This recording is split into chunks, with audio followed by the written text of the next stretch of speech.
Hey, ladies and gentlemen, are you ready? I feel good. Oh, yes. Oh, my love, I wanna make you move.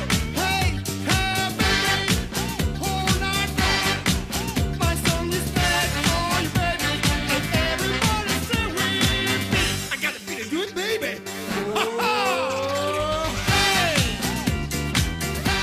Hola, hola, buen sábado para todos. Los saludo nuevamente. Aquellos que por ahí se están sentando, se están acomodando. Nos viene bien el clima, ¿no? La baja de temperatura porque da muchas más ganas de quedarse en casa y, por qué no, de disfrutarnos de estas charlas que les venimos proponiendo todos los sábados desde Semanario. Bienvenidos nuevamente. Uno de los temas de la semana tiene que ver con el acuerdo finalmente con el Fondo Monetario Internacional. Ya dejó de ser, quiero decir, acuerdo para pasar a ser ley. Y bueno, se abre un nuevo capítulo en la historia de la economía argentina. Mariano Bergero es periodista, ha estado muchas veces ya con nosotros y lo vamos a sumar a la conversación. ¿Cómo estás, Mariano? Bienvenido. Hola, Cruz, ¿cómo estás? Gracias por la invitación. Bueno, entre los temas de la semana, el bendito acuerdo con el Fondo Monetario Internacional ya está encauzado, se comenzará a aplicar. Y antes que nada, tu apreciación de lo que pasó ahí, ¿no? Logra ese acuerdo con votos de los propios y de los extraños, más de los extraños que de los propios, pero en fin, bueno, se terminó cerrando. Sí, fue la marca distintiva de este entendimiento con el Fondo Monetario Internacional y el gobierno, una parte del gobierno hay que decirlo, y casi toda la oposición. Sí. Hubo responsabilidad política más del lado de Juntos por el Cambio y algunos aliados, entre ellos el bloque de Córdoba Federal, que responden al liderazgo del gobernador cordobés Juan Schiaretti, y un momento que el presidente llamó el viernes pasado un momento bisagra, como una especie de relanzamiento o intento de relanzamiento de la gestión presidencial, en un momento, Cruz, de mucha debilidad política de parte del presidente de la Nación, precisamente por lo que decías, porque en el debate sobre el acuerdo con el Fondo Monetario Internacional quedó en evidencia y expuesta la fractura interna del Frente de Todos con el kirchnerismo duro, el que responde a Cristina Fernández de Kirchner y a su hijo Máximo Kirchner, replicando prácticamente en espejo lo que sucedió tanto en diputados como en el Senado.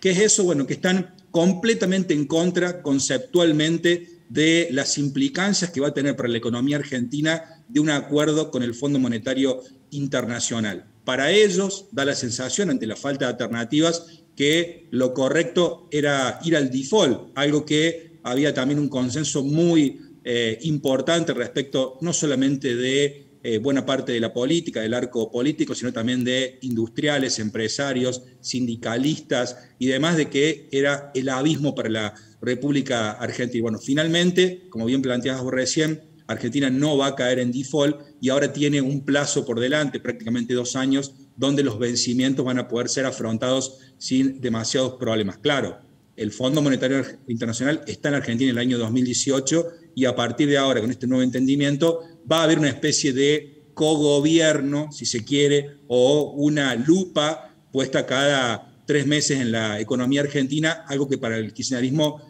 suena inadmisible, y por eso este rechazo, que además marca también una fractura política, es decir, hay buena parte del Frente de Todos, la que básicamente tiene los votos, por lo menos demostró tener los votos en los comicios tanto del 2019 como en el 2021, que le dijeron no a Alberto Fernández. Una posición incómoda la de Cristina Fernández, que ni siquiera bajó al momento de la votación y demás, pero que también ya de alguna forma la dejó expuesta la misma portavoz del gobierno, ¿no? Gabriela Cerruti, cuando ya directamente dijo que Alberto Fernández, con el episodio famoso de los hechos violentos y vandálicos hacia el despacho de Cristina, que jamás ella le atendió el teléfono y tampoco su secretario privado, ¿no? Y como me parece una intención de que ya esta situación de fractura deje de ser tapada y se termine de conocer, ¿no? Porque si ya lo dijo la portavoz, es como que hay una luz verde de que, bueno, se sepa lo que está pasando.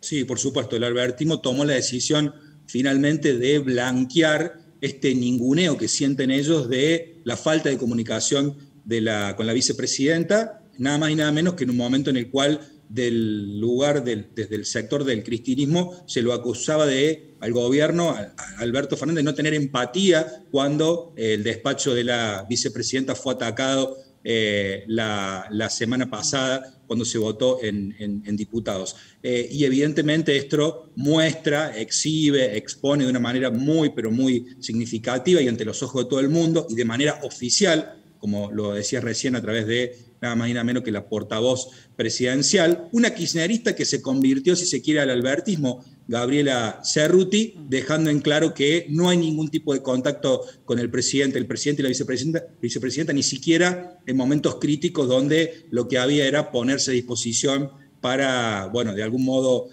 condenar los hechos de violencia. Así que lo que viene por delante, por supuesto que son muchas incógnitas, es decir, la Argentina o el gobierno acaba de cerrar, de posponer, de arreglar a los ponchazos, pero como fuera, lo hizo el acuerdo con el FMI, pero tras bambalinas detona un conflicto interno de derivaciones que todavía son difíciles de mensurar, porque no sabemos hasta dónde va a llevar esta escalada. Algunos analistas suponen de que Alberto Fernández iba a tomar la decisión de emanciparse, es decir, de cortar lazos con el cristinismo, pero por el momento no ha dado esas señales.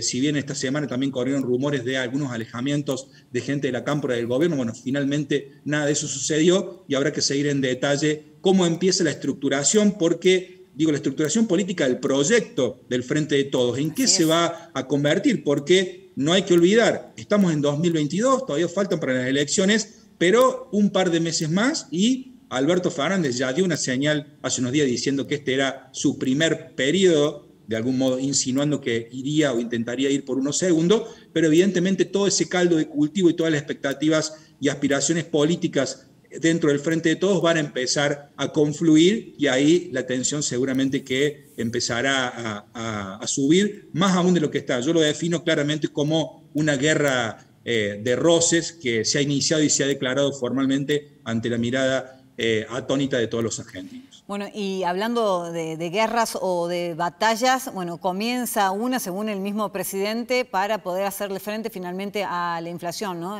Pasó la mitad de su mandato prácticamente y bueno, nada se ha podido hacer con la cantidad de medidas que han ido soltando, como controles de precios, congelamientos y demás. Bueno, son criterios que ya se han utilizado en otros momentos también y jamás han dado resultado, ¿no?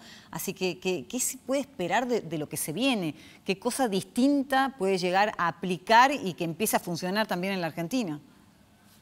Bueno, básicamente lo que ya anunció el presidente tiene que ver con parches que ya conocemos, no hay nada nuevo, ¿sí? Sí hay una preocupación genuina de parte del Frente de Todos y del gobierno respecto del incremento desmedido, creen ellos, y creo que es fácil comprobarlo y coincidir cuando uno va a una góndola del supermercado, se arrima algún mostrador respecto de los precios, pero sobre todo, Cruz, el precio de los alimentos. Así es. ¿Sí? Esta semana el INDEC publicó un dato muy doloroso para el bolsillo y sobre todo en el marco de una sociedad donde casi la mitad de la población es pobre, con lo cual el poco recurso que tiene lo destina a comprar alimentos de la canasta básica alimentaria, 7,5% en el mes de febrero, y con el asterisco de que todavía no tiene contemplado el impacto del aumento del precio del trigo, por ejemplo, a nivel internacional, que es una de las grandes preocupaciones y hacia ahí fueron orientadas las medidas que anunció el viernes el presidente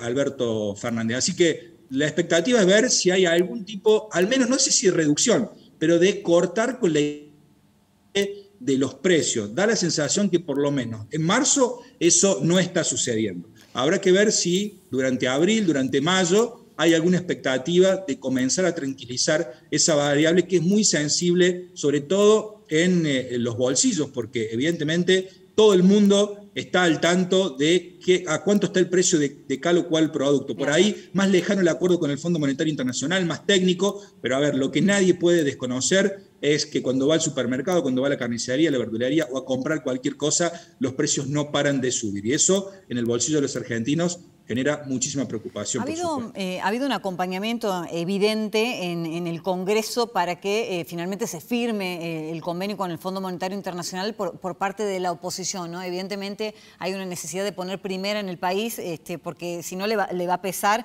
al gobierno que le toque en el 2023. ¿Te parece que también hay una intención de acompañamiento de la sociedad argentina a estas nuevas medidas económicas? ¿Hay una necesidad de creer que de una vez por todas se puede ir para adelante?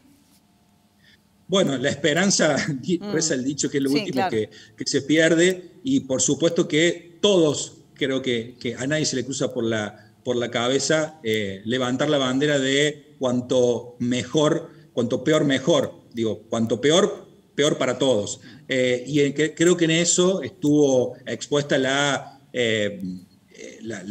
síntesis de lo que fue esta semana con el acompañamiento, ya lo había sido la otra semana en diputados, del entendimiento del fondo por parte de Juntos por el Cambio.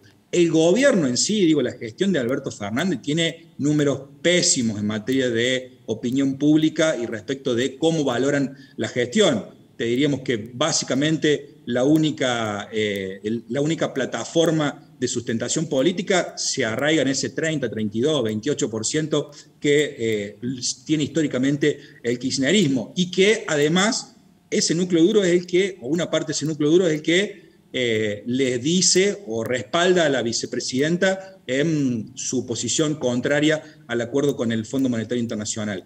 Entiendo que porque también lo dicen los sondeos, la preocupación central son los precios, es la inflación y la falta de trabajo. Son dos variables económicas absolutamente sensibles, y mucho de eso, o por lo menos lo que termina siendo el factor que desemboca en esta coyuntura económica tan complicada, se habló demasiado y mucho, y creo que bien, en los debates tanto en diputados como en el Senado, la necesidad de la República Argentina de ir hacia una baja del déficit fiscal. Por supuesto que eso no es gratuito, que no es fácil, pero da la sensación que hay una parte de la sociedad que empieza a entender que si se gasta más de lo que se tiene, evidentemente el único camino posible es endeudarse. Y en la Argentina, que no tiene crédito externo, que está fuera de los mercados, endeudarse significa emitir más. No hay ninguna otra receta posible. Y emitir más, todos sabemos que al final del camino, más temprano que tarde, termina en acumulación de inflación. Eso impacta en el nivel de pobreza y los niveles. Dentro de 15 días se va a conocer el nivel de pobreza y habrá que ver si hay una reversión. Es probable que haya, pero recién veamos el impacto negativo de estos meses de aquí a 6 meses. Bueno, y como la esperanza es lo último que se pierde, así lo entendemos los dos, ojalá que cuando nos volvamos a encontrar podamos empezar a hablar de algo diferente, ¿no? Según el curso de esto que se está anunciando y los cambios que pretende el gobierno de acá en adelante. Así que ojalá así sea, Mariano. Ojalá, Cruz, porque la potencialidad argentina es enorme. El problema es que repetimos esto hace 50 años y lamentablemente cada vez somos más pobres y cada vez nos condenamos a no generar las condiciones para un crecimiento, aunque sea acotado, pero transitorio,